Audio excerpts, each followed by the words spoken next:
Hey, good morning and welcome to Coffee with the Commissioner. I'm Jeff Newton, your host today, and today we have a special guest, our Deputy Commissioner, Sandra Lucas, and we have a host of topics to talk about today. And we've got the Veterans Day activities coming up. We've got the 80th anniversary of our agency coming up next Friday, so we're looking forward to that. And a host of other topics. Also, we'll just see what kind of questions y'all had for us to answer. We're looking forward to that. And, but first, here's what's brewing at the Alabama Department of Veterans Affairs. So as you may be aware, the last legislative session, both the House and Senate signed off on a joint resolution, as well as the governor, making the November 5th through 11th time period Veterans Week. It's going to be an annual event now, so that was a huge joint resolution that went through, and we're looking forward to that. A lot of activities, obviously, coming up for Veterans Day. Each of the major cities and outlying communities are doing something. From Huntsville, of course, the big National Veterans Day program in Birmingham. Montgomery's got a program this year as well, like last year, and Mobile, and of course other communities and municipalities across our state. Just a lot of activities and just a lot of stuff going on. It's our busiest time of the year, as you can imagine, here at the Alabama Department of Veterans Affairs. Just a quick update on our Command Sergeant Major Benny G. Atkins Veterans Home down in Enterprise, Alabama. As you know, it's going through a renovation right now from the fire that we had April 16th. We finally have a contractor on site. They're still in a demolition mode. They're removing the old roof now as we speak, and soon enough they'll be putting that new roof on, and hopefully things will start moving a little quicker as we get that dried in and we can get the other work done. So we're still looking at next September as a projected reopening date for our veteran residents. I did have a chance to go out and visit with our veteran residents a couple weeks ago down in Enterprise at the alternate facility. It's the Enterprise Health and Rehab Center, and they all seem to be anxious to get back to their new home, so as you can imagine. Some other news is coming up. We're still in hot pursuit of some property up in North Alabama. We're pursuing a 150-acre plot of land about 6 miles east of Huntsville. It's in Madison County. It's about 2 miles north of the Madison County High School. The property owners just finished up an appraisal on the property, and we're making progress. So hopefully that deal will come through for us. I had the opportunity to brief the North Alabama Veterans and Fraternal Order Coalition a couple days ago. Gave them an update, and as you can imagine, the community up there in Huntsville and the surrounding area is very excited about the prospect of a new State Veterans Memorial Cemetery. So a lot more to come. Next we'll introduce and we'll talk to our Deputy Commissioner, Sandra Lucas. Now our first guest on Coffee with the Commissioner is Deputy Commissioner Sandra Lucas. Sandra has been a part of the ADVA team since December 2022, first serving as our Assistant Commissioner for Outreach and Engagement, following her extensive, diverse career with the U.S. military, public and private administrations, and nonprofit organizations. Good morning, Commissioner. Good morning. Here you are with your Kansas City Chiefs coffee cup. Indeed. Look at that. Here we go. So, I saw the fig cup on the first podcast, and I thought, well, that must be an invitation to bring my favorite cup. Well, you might be the only Kansas City Chiefs fan in the whole state of Alabama. I'm not. I'm sure I'm not. Y'all, come on, voice your opinion here.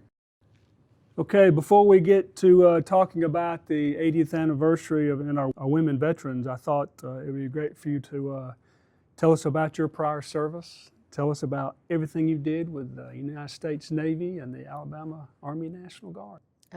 Well, the truth is you don't have time for all that today, so let me give you the short version. I enlisted right out of high school into the Navy to see the world, and it was life-changing. As a young person back then, I wasn't sure where I was going or what I was going to do, and so all you folks out there who are listening that thought about joining the military, I'm one who's going to advocate that you take that that leap of faith and joined because I got to see a lot. I got to meet some amazing people. I grew up there. Things that I was missing that I didn't know I was missing, they were completed there in the military. And that led to a career in the Washington, D.C. area, both as a civilian and as a GS employee working for the federal government. And met my husband there, which was wonderful. Stayed in uniform for a period of time, became a civilian. And then we went to Sacramento for a base closure.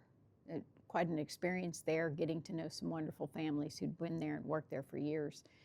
And then the highlight of our careers is we get orders to Alabama.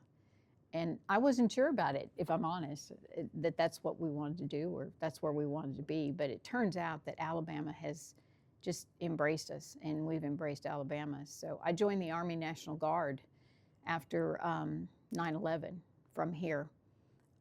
At that time, I was working for a governor by the name of Bob Riley. And, I think he would have happily gone with me if he had had that opportunity, because I think we all wanted to serve at that point. We all had, really felt touched by what happened in the 3 locations. And of course, having worked in the Pentagon myself and lost 5 friends there that day, it made quite an impression. I thought I'd just roll up my sleeves and do what I could with the Army Guard, but it turned out that I actually got to deploy 3 times. I got to meet you, which was, fantastic. In my previous career. In your previous career. So Air Force and Army can get along. That's right. So I did that, and I just thought I'd volunteer for a while. I didn't think I'd make a career out of it. I retired with 20 years, and then I didn't, frankly, I didn't know that you knew me well enough to call and say, hey, we have an opening. So that was quite a thrill, and then to be accepted into the agency. So that's it in a nutshell. I got lots of sea stories and Army stories. Well, thank you for your service. Now, you mentioned you worked for Governor Bob Riley. I did. Tell us about that. What was that like? And also, I understand you worked for the Alabama Emergency Management Agency. What was that all about? I did. Well, working for the governor, one of those stories I'll tell you, one of the guardsmen said to me one day as I came in civilian clothes, and I had on my boots, my cowboy boots, which I wear a lot, and he said, does everybody who worked for the governor have to wear cowboy boots? And I said, no, it's not a requirement, but that was one of his signatures. After the first deployment, I came back, and like so many places, things move on. And that's part of that transition that we talk about when we talk about military. Not just transitioning out of uniform, but even transitioning when you come back home from your deployment and you're still staying in uniform. And for me, that transition took me out of the job I had before because they had to fill it. They had work to do and somebody had to do it. And that sent me to the Alabama Emergency Management Agency, where I had the privilege of working in external affairs and dealing with floods and hurricanes, and I learned so much. That team out there is amazing because, on a beautiful sunny day like today, we don't think about emergencies, but they are. They're thinking about it every day, planning every day, rehearsing every day, checking comms, supplies, coming up with new and better ideas. So it was a real thrill to work with them. Well, thanks again for your service to the state as well. Sounds like a lot of experience there working for the former Governor Riley and then working with the Alabama EMA. I actually had a chance to work with the Alabama EMA in my previous job as director of the Joint Staff. So a lot of interaction there, a lot of friends there still at the Alabama EMA, and they do a fantastic job up there in Clanton, Alabama, and around the state for that matter. That's right. So you've been with ADVA since December 2022. So you've been with us now almost 3 years. Yeah. Tell us about your journey with ADVA, starting with Assistant Commissioner of Outreach and Engagement, and now the big position as Deputy Commissioner, Alabama Department of Veterans Affairs. It's an amazing experience, the whole thing. It started with you giving me a tour of the building, and I saw the best. I mean, the commissioner has a fantastic office. We're sitting in that office now, but I think the best office of all was the one I got to look at, and I thought, wow, this one's amazing. It overlooks the Capitol, and I can actually see the State House that's being built. But when you said this would be your office, I was like, wow, that's pretty incredible. And I went home and told my husband that it'd be a great job. I didn't think I'd get it, to be honest with you. It was such an honor, and I was really humbled by the opportunity.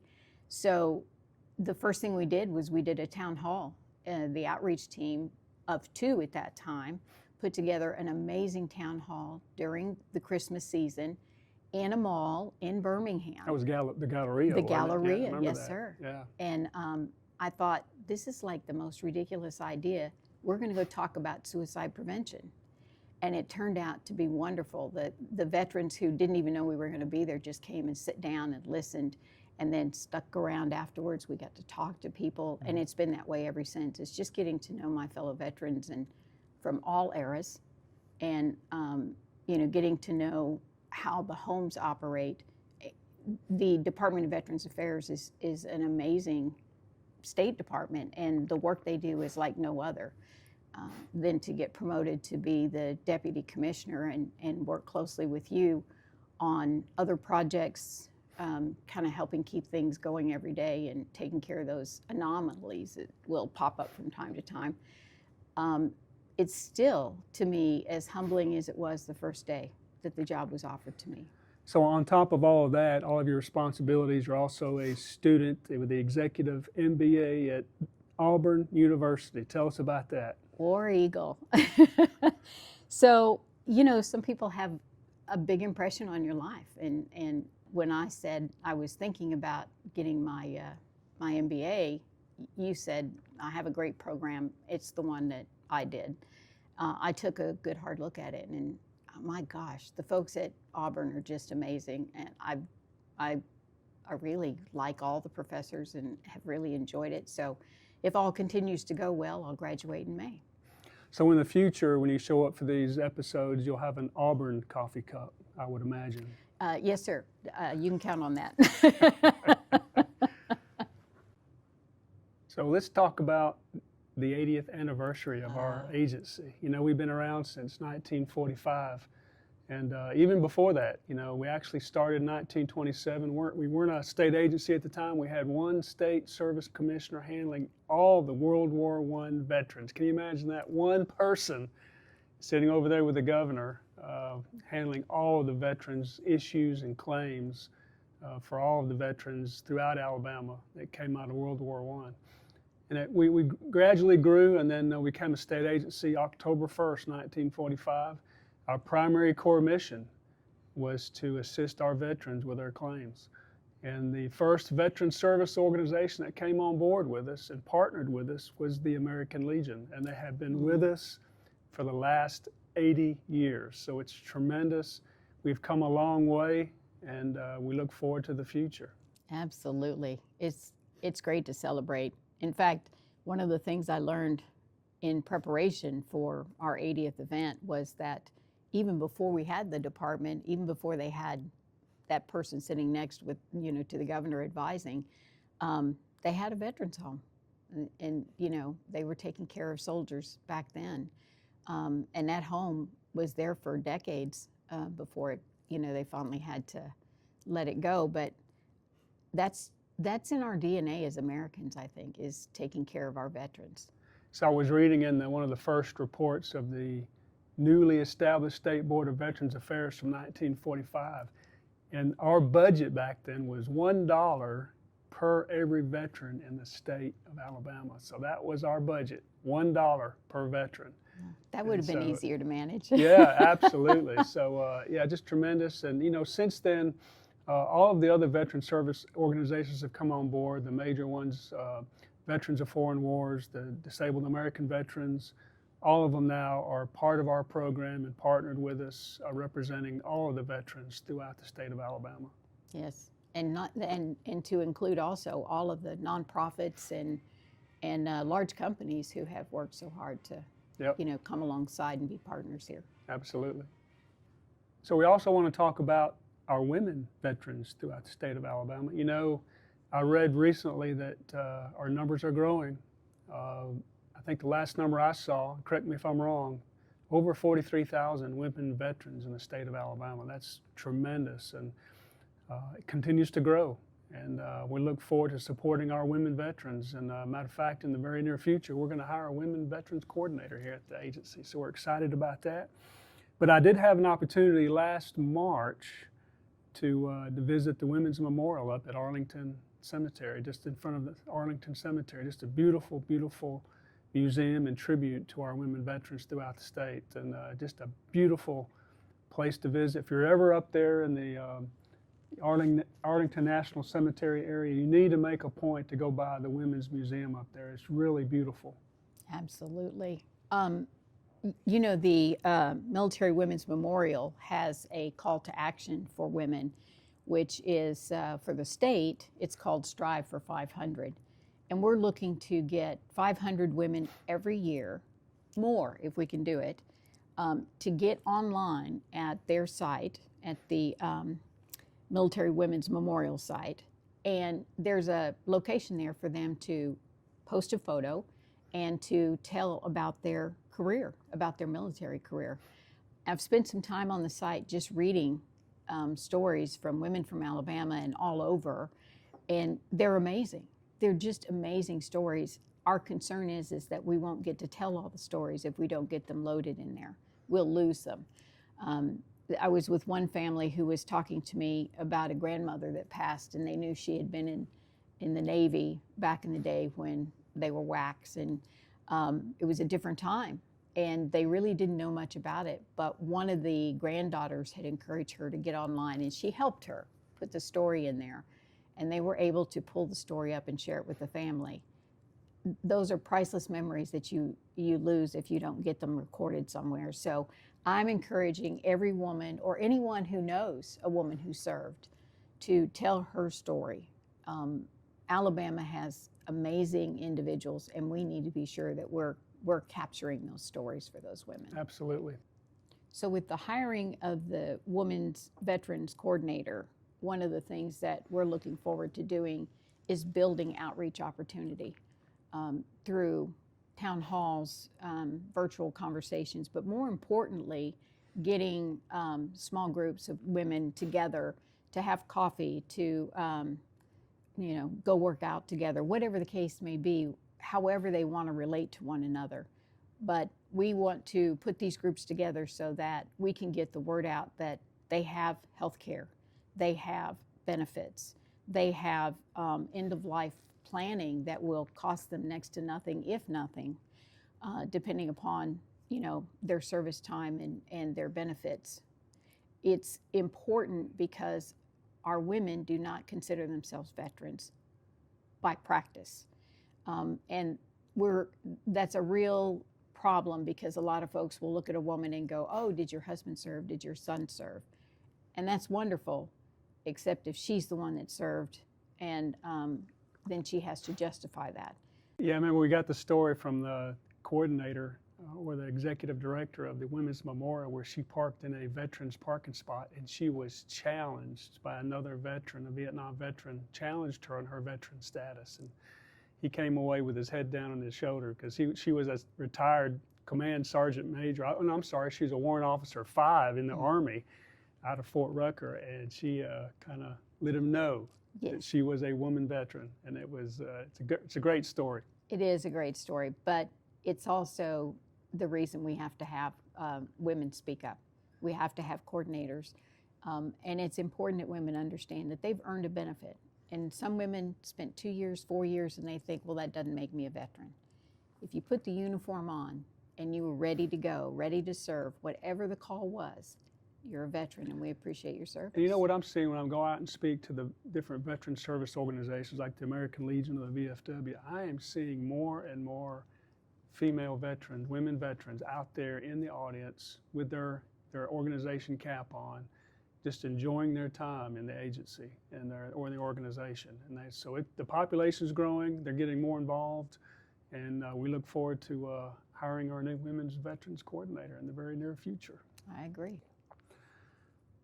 So as a result of our last episode of Coffee with the Commissioner, we had several questions we received from the audience, and I'd like to go over some of those and try to answer them. Our first question is, what would you say is the biggest thing you offer Alabama veterans that's different from what they get through the federal VA? If I had to answer that one, that would be our accessibility of our veteran service officers and throughout the state of Alabama in 62 of our counties. They're open 5 days a week, ready to support our 400,000 veterans in the state of Alabama.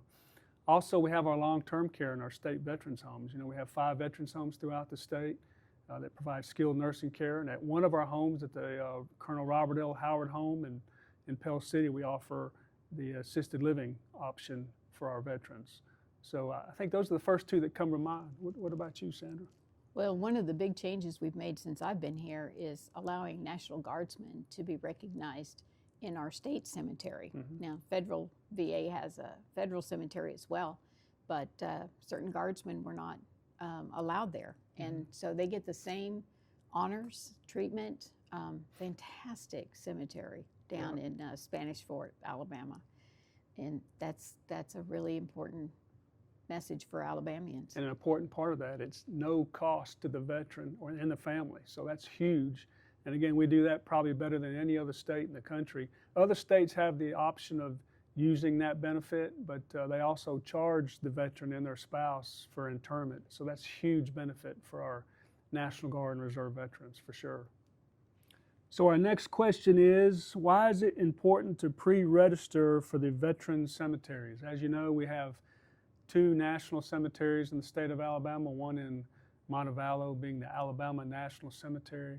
Then we have another cemetery down in southeast Alabama, down at Fort Mitchell. Those are our 2 national cemeteries. We also have, obviously, our state cemetery down in Spanish Fort. So it's important to pre-register because invariably we have families that call our agency 2 or 3 times a month, and they're in a panic mode because they can't find their veteran spouse's DD Form 214, and their veteran spouse has just passed away. The funeral homes want to know what's going on, where are we going to bury the veteran. So it's important to go ahead and, to find that DD Form 214 and have a plan ahead of time. You can go to va.gov pre-need eligibility on their website. You can upload your DD Form 214, and in a few weeks you get a nice certificate from the VA saying you're eligible for burial at a national cemetery.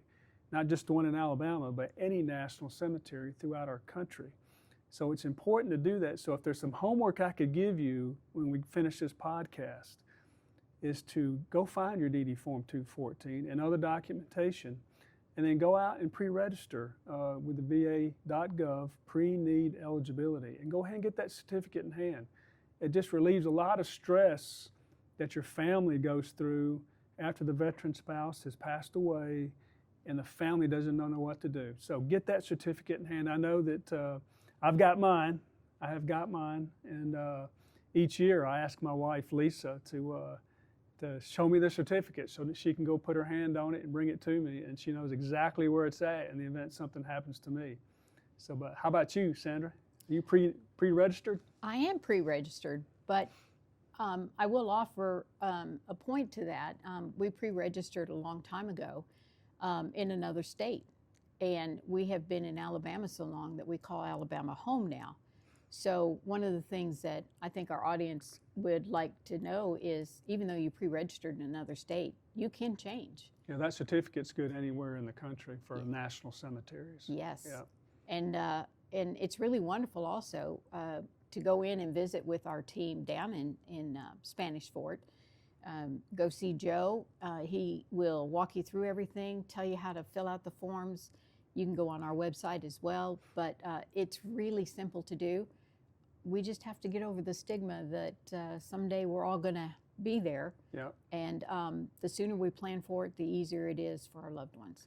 So what that will provide for you is a headstone. It will provide you a crypt if you decide to have a casketed burial, and also columbarium space if you want cremation remains to be stored in the columbarium at these cemeteries. So All options are out. There's no excuse for our veterans not to be pre-registered at our national and state cemeteries, so get it done. It's easy to do. And lastly, what can we expect to see in the future from the ADVA? Is there anything new we should be aware of? Well, we've already talked about the second State Veterans Memorial Cemetery up in North Alabama around the Huntsville region. Hopefully we'll have some good news next time we meet as far as the property donation, 150 acres. Hopefully that'll happen soon and we can get going on that. Also, we're looking at the possibility of expanding some of our older state veterans homes and renovating some of that property. But the plan is to continue to grow. You know, we talked about hiring a women's veterans coordinator. Mm-hmm. We plan to hire a grant administrator for the agency and get that underway very soon so we can manage our own grant process going forward. But we've also got some exciting news that we just recently heard about, but we have Tunnels to Towers is got a big project up in Birmingham. They're about to unveil. We're going to have a groundbreaking ceremony at the end of October. They asked me to be one of their guest speakers. Some really good news, exciting news for our homeless veterans up in the Birmingham area. So we'll have some more information on that at our next episode. Anything else? I just want to say it's great being here. We've got a lot of stuff in the incubator, if I could say it that way. And it's wonderful having all the partnerships with, you know, everyone to make life better for our veterans. Very good. Thank you, sir. Good day, y'all. Thanks for joining us. See you next time. Go Chiefs. Hey, y'all, thank you for listening to episode 1. Y'all submitted several questions and suggestions for us to consider. We received quite a few of them, and I wanted to take a moment just to touch on that. One of the questions, one person suggested to discuss how to access and research the benefits you may be eligible for and not even know about. So I'm already thinking of ways to include this as a segment with a guest in the future, but for right now, I think the best way to access information and to figure out what you're eligible for is really just to go to va.gov. That's the federal benefit website, United States Department of Veterans Affairs, and check out that website. There's a host of different topics for them to discuss, and as far as what you might be eligible for, such as burial benefits and all of your service-connected claims, as well as go to our website, the Alabama Department of Veterans Affairs. It's va.alabama.gov, as well as vetsforhope.com. We'd love to have you there. And there's a lot of information out there. And again, we'll look to have some guests in the future that will deep dive into that topic. The question form for episode 3 will be available through our social media starting on October 20th. Thanks again for listening in and attending. Look forward to the next one.